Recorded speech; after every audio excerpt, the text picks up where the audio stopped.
On today's show, we kick off Healthy Choices Week with a focus on disability awareness. But first, some important announcements.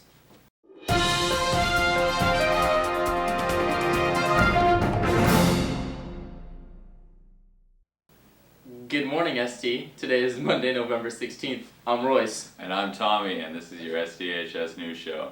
This week is Healthy Choices Week. Royce, would you like to explain what that is to the fine people of Santa Teresa? I sure would. Healthy Choices Week is a biannual event that the STHS news team puts on with ASB in the fall and spring.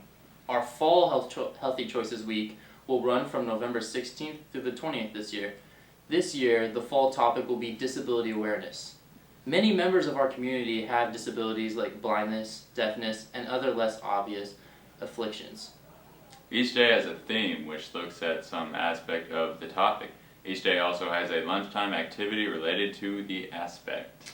Monday, Wednesday, and Friday, we have 15-minute video lessons about the topic during tutorial. These are school-wide lessons, so tutorial will start 15 minutes into the period and after the video lessons. The can drive continues through Friday, November 20th. Bring food items to any office or room 412. Help families have a great Thanksgiving and get $10 gift cards to Safeway, Whole Foods, and Trader Joe's. Also, you're welcome. Wednesday, November 18th from 6:30 p.m. to 7:30 p.m. is the STOPS meeting. You know, not too much is going on this week, Tommy. Yup. Let's check out the weather.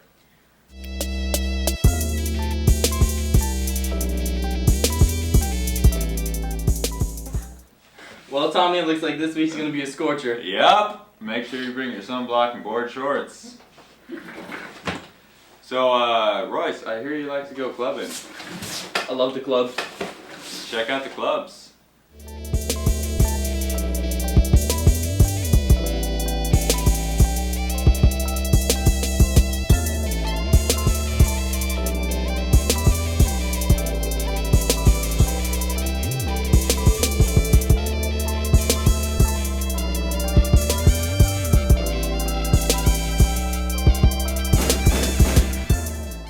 If you have any announcements, talking about you guys, talking about Tommy, anyone, for the broadcast, send them to tinyurl.com/stdcast. Also follow at STHS News on Twitter for daily updates and exclusive content. Now it's time to move into our first day of the fall 2015 Healthy Choices Week. That's right, this week will be a little different than usual Healthy Choices Weeks because we're not focusing on the issue, but rather taking time to understand the members of our community who have disabilities. The goal is to get to know a little more about the disabilities so that we can be more aware and so that we can better interact with different people. So today is the day of Independence, and I'm not talking the 4th of July. I'm talking November 16th. We all need to depend on each other in some way, regardless of who we are or what our lives are like. Let's start by looking at what we mean when we say disability. RSP and SDC students are students who have mild to moderate learning disabilities, or as what I called silent disabilities when we talk about learning disabilities. Learning disabilities are things that are not shown versus a physical disability.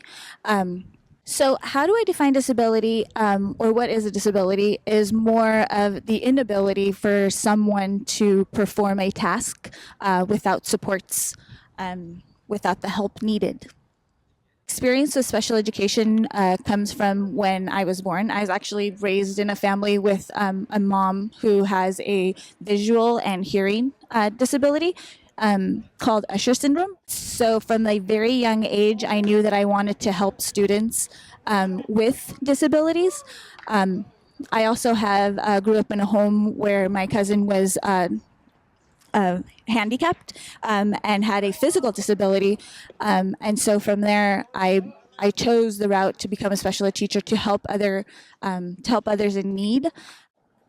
Being a special education teacher takes a lot of patience, takes a lot of hard work because you have to understand the disability in order to help the student in whatever they need.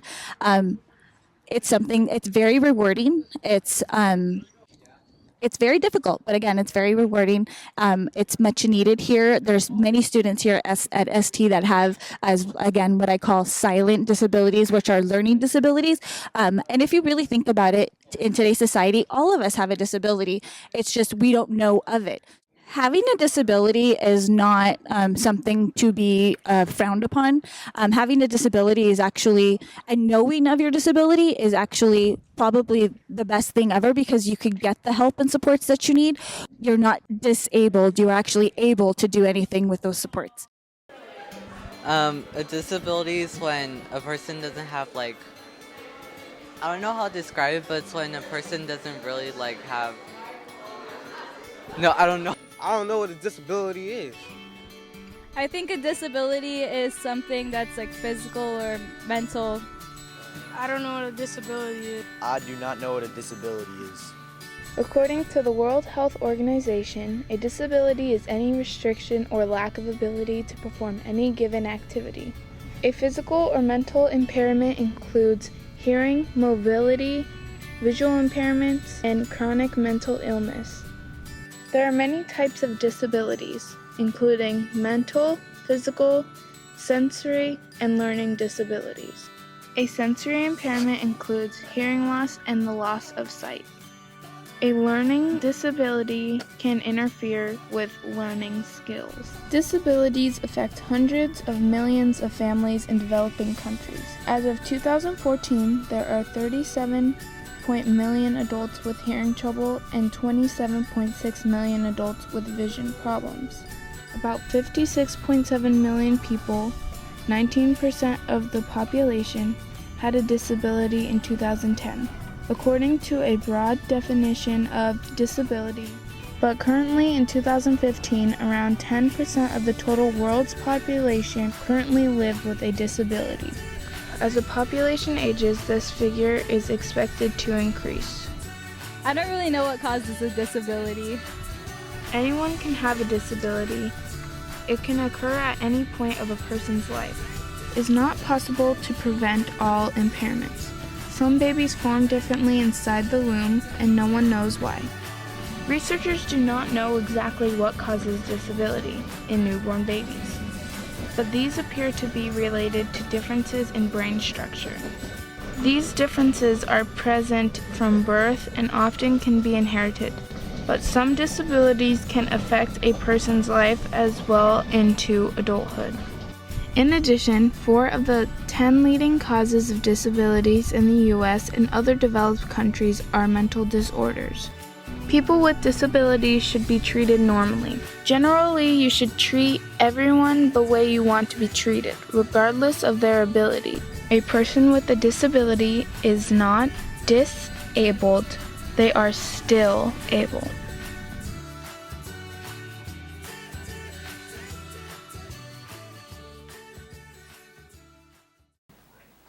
So there are a lot of different categories of disability. Some are more visible than others. Probably the most obvious one to a casual observer is physical disability. Let's learn a little more about that.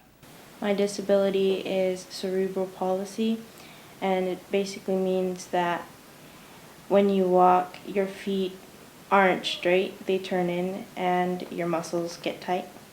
When I go out in public, I feel like people, they only see me for the way I walk. I kind of get looks of disgust, and I can't really help and do anything because they don't really know what's going on. They just aren't open to new things. In the 4th grade, I was bullied because of my disability, and at that time I didn't know that I was being bullied. I just thought, kids were being the way they were. And when it started getting worse, I just felt alone, and I felt like I didn't have anybody to talk to, and I felt like I was the only one who was going through this, and I just wanted to give up. I would just like people to treat me as a normal person, not always trying to be easy on me just because of my disability. I want them to realize that I can handle anything that they can handle maybe at a more slower pace, but I could still do it. It has opened my eyes to a lot of things, like to be open-minded about people's differences and to be accepting of all their differences, and to realize that everybody is going through something different, so always try your best and be kind.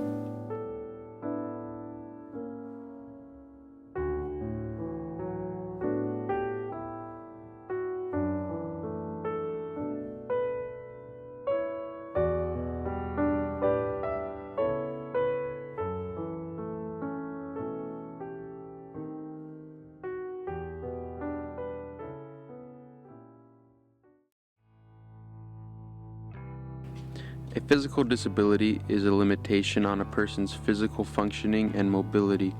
Some limitations include how long a person can stand or walk, their ability to lift a certain amount of weight, etc. There are 8 different types of physical disabilities, with some overlapping. The physical disability a person experiences may be from birth or a result of injury. According to the CBS News, about 15% of the world's population has a physical disability. For example, there are approximately 147,000 people aged between 0 to 64 with a physical diverse disability, and approximately 937,000 people of all ages live in New South Wales with a physical or diverse disability that impact the activity and limitations and participation restrictions. Overall, physical disabilities are not something new, and how we treat those who have them is important. We have a couple teams that I directly coach, cross country and track and field, that we're able to accommodate their inclusion on our team in a couple different ways, with modified workouts or modified events that they actually compete in and participate, and so that they're still allowed to compete and participate just like everybody else, but within their means and limits. And if we can, that would be great to include them, and I'm looking forward to seeing just what they can do. I have a disability, and I'm on the Santa Teresa cross country team, and for three meets in a row, 3 meets in a row, I PR'd all my time. Even though people have a disability, they could do a whole bunch more that you guys think. You guys see me running cross country, doing homecoming, doing fantastic, and not just me, but everybody else could do that has a disability. But yeah, thank you.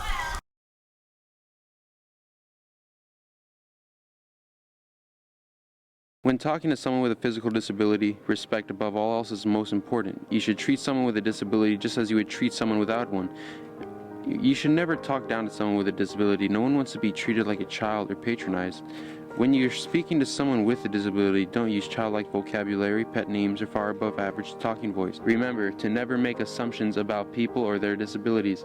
Don't assume that you know what someone wants. Some people who use mobility aids such as wheelchairs, walkers, or canes see these aids as a part of this person's personal space. Avoid touching, moving, or leaning on them. If you have any questions about what to do or what assistance to offer them, ask. The person should be your first and best resource for that information. The most important thing to know when interacting with people who have disabilities is that they are people. And just like all people, they are very different, including being different in how they are with their disability issues.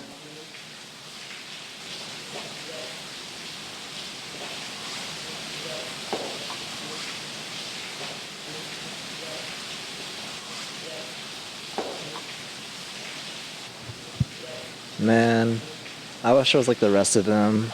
I could run, jump, walk with no problems. Man. What's up, man? Hey. Wanna go chill? Sure. Can you help me up? Yeah. The never-ending support from others and their joy in doing what they love keeps them motivated. Disability or no disability, everyone isn't too different. Wow.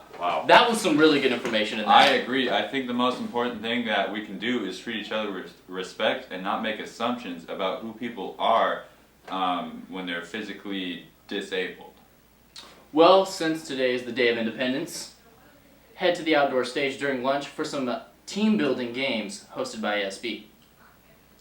Later this week, Wednesday will be the day of perception, where we'll take a look at for sensory disabilities, specifically blindness and deafness. That's good. We have a lot of people on campus who are blind or deaf. And How it would many? be great.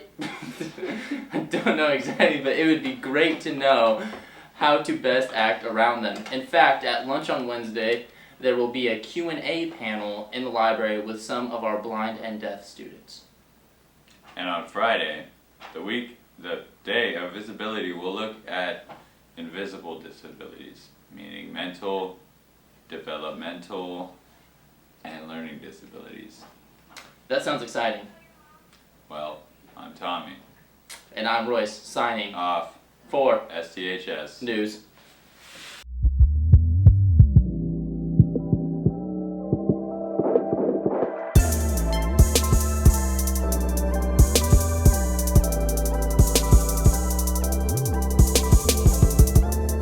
Hey, ready? Get your head in the game, alright? Let's go. Alright. Ready?